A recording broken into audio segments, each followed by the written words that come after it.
Well, today is a big topic with the internet and internet marketing, search engine optimization being found on the World Wide Web.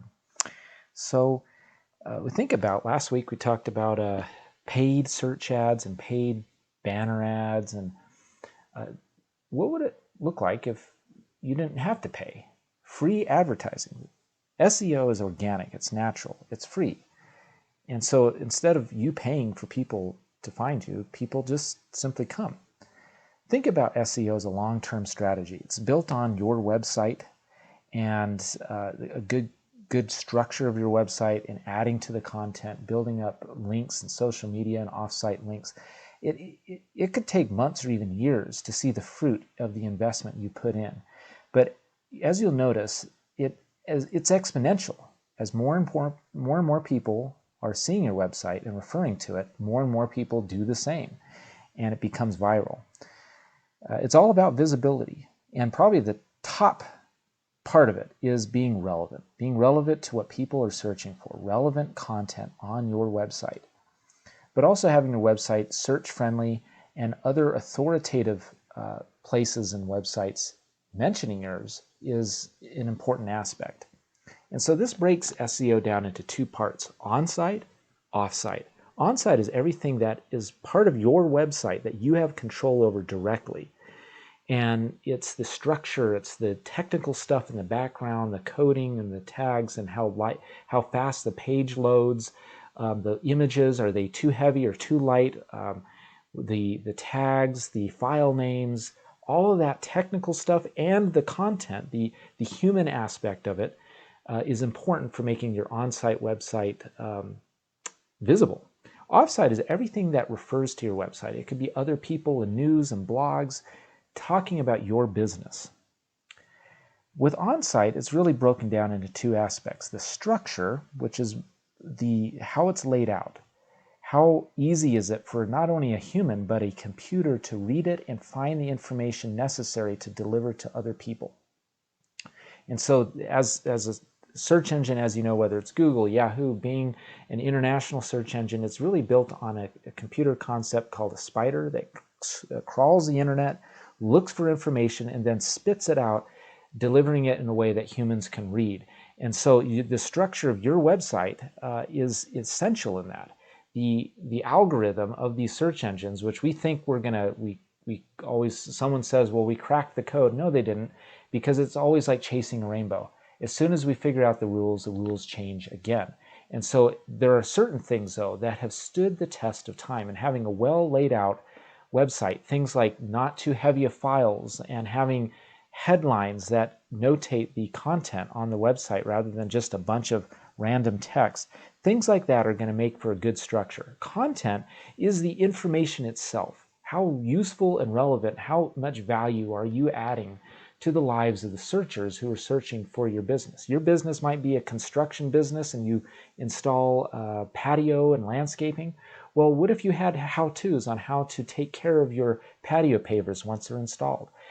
That may not directly lead to a sale, but it indirectly leads to higher visibility because your website is seen as having valuable content in the website. Keyword density, keyword families, the tags, the length, all the how-tos, things like that are important. When it comes to offsite, we think about the links and how authoritative are the websites that refer to you. In the olden days, it was all about links and just getting people to cross-link each other. But the search engine's smart. It's figured that out, that just because someone's linking to you doesn't mean that your website is of any value.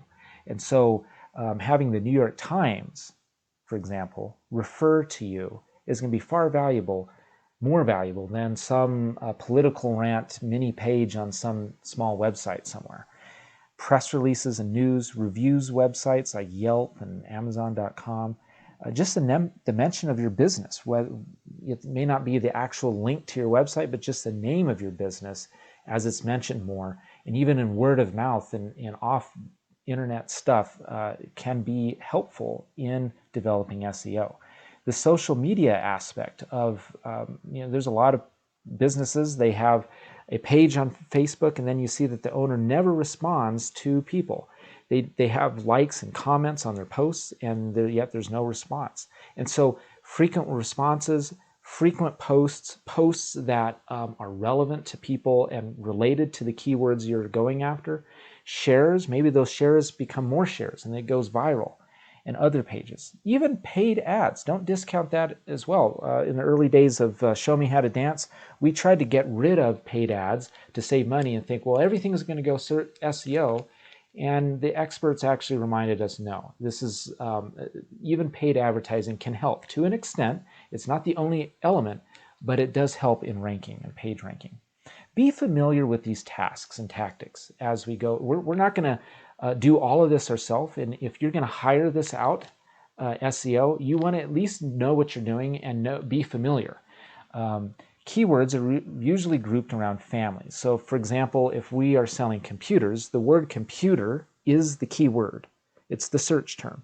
But then there's a family of keywords. That's the root word, but it may be computers, the plural, or touchscreen computers, and all these derivatives of that keyword family. So what you're doing is you're taking that family and loading that up on a page that makes it relevant without too much, without spamming, but enough to where this is helpful content for the users. And having the right tag. So an H1 tag in HTML, this is just simply a headline. So it tells the computer, wow, this is important information. It's a content.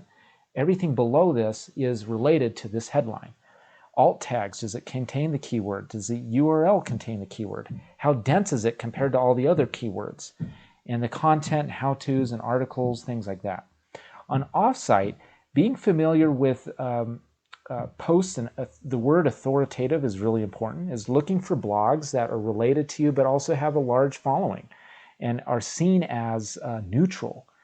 Podcasts, videos, are you engaging users on your social media? And legitimate linking from those authoritative websites. A lot of this stuff is very doable for the average entrepreneur that may not have money to hire it out, but some of this stuff, it's very helpful to hire out. And I'm going to give you an example. What would it look like if you were to find someone to do SEO for you? And this is what we do with the businesses I've been involved with. Alpha Fire Protection is a company that provides fire suppression equipment and construction services like sprinklers and things like that in the nation of Ireland. And they wanted to hire a SEO specialist who we use as well to do an audit of their website. So sometimes the best way to start is just get a website going, and then hire someone to audit the website and say, how can we rearrange this? So if I was to go to the search engine and type in fire stopping contractors in Ireland, and I scroll down, wow, okay, right here on the 5th or 6th result, I have Alpha Fire Protection right there. And so you click on it, pulls up the website. And how did they get onto that keyword? Well, this is what's called an audit. And an audit report, you want to have a good audit report. It lays out everything about your website. For example, the page authority. Are you spamming keywords? That means, are you using too much of the keywords? Your links and the rankings and the scores of all these things play into factors that get on the search engine.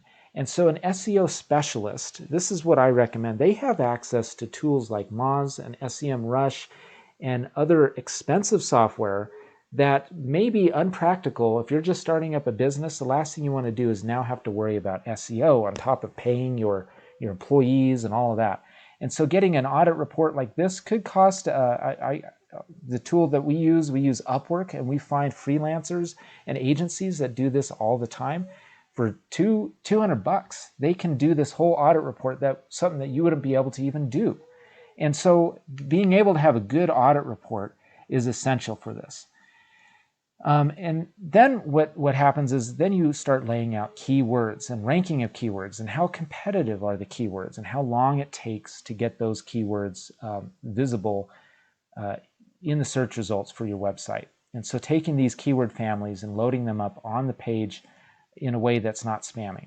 And then breaking down your pages as well, your titles of your page, and does the URL contain that title or the keyword that you're going after.